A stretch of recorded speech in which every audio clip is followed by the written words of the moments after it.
Ju njohim me edicionin informativ të lajmeve. Kjo është Radio 7.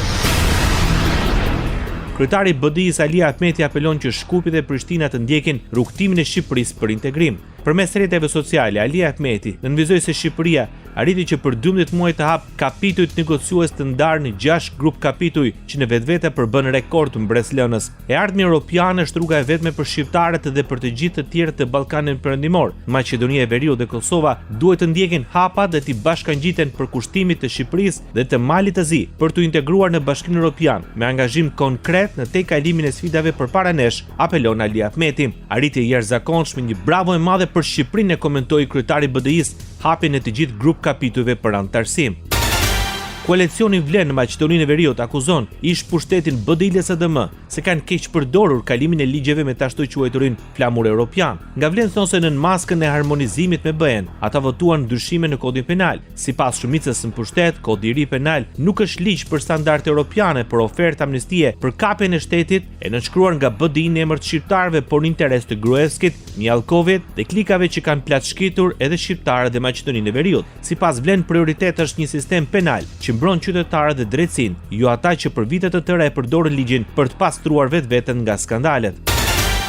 Me rastin e shënimit të ditës së Kushtetutës Maqedonisë së Veriut, 34 vjet nga miratimi i saj, kryetari i gjykatës kushtetuese Darko Konstantinovski përmes një videofjalimi u bëri thirrje të gjithë qytetarëve të jenë besnik ndaj Kushtetutës dhe të përmbushin detyrën e tyre ndaj dheut.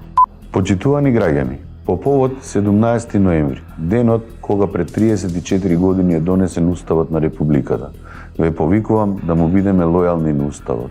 Me rastin e 17 nëntorit, ditës ku miratua Kushtetuta e Republikës 34 vjet më parë, ju bëj thirrje që të jeni besnik ndaj Kushtetutës, është detyra jon. Forca e Kushtetutës qëndron tërësisht në përkushtimin e çdo qytetari për ta mbrojtur atë. Vetëm nëse secili prej nesh e ndjen këtë detyrë, të drejtat kushtetuese do të mbrohen, tha Konstantinovski. Ai theksoi se ndërtimi i një shteti ligjor sot përfaqëson një akt patriotizmi suprem dhe dashurie për vendin e vet, si dhe mënyrën më të sigurt për të ruajtur besën e paraardhësve dhe për të siguruar një të ardhme për trashëgimtarët në një shtet të lirë, demokratik dhe të begat. Radio 7, zëri pozitiv i qytetit. Policia e Kosovës moi kategorikisht pretendimet e mediave serbe për sulm nga shqiptarët pranë bazës ushtarake Debella Glava në Luginën e Preshevës. Policia komentoi pretendimet të pabazuara që nuk korrespondojnë me asnjë incident të verifikuar nga autoritetet në territorin e Republikës Kosovës. Baza ushtarake Debella Glava ndodhet në komunën e Bujanovcit, qytet në jug të Serbisë i banuar me shqiptar. Policia sqaroi se situata në zonën kufitare ka qenë dhe mbetet e qetë dhe nën kontroll të plot, ndërsa bëri të ditur se ka arrestuar 4 shtetas të Serbisë gjuetar për kalim ilegal të vijës kufitare dhe armbajtje pa leje. Presidenti i Kosovës Vjosa Osmani është e bindur se do të ketë një votim para fatit për të mandatuarin e dytë për kryeministrin e Kosovës Glau Konjufsa. Kreu i shtetit në Kosovë deklaron se nuk mund të paragjykojë rezultatin e seancës ku do të hidhet në votim kandidati i dytë i vetvendosjes për kryeministër.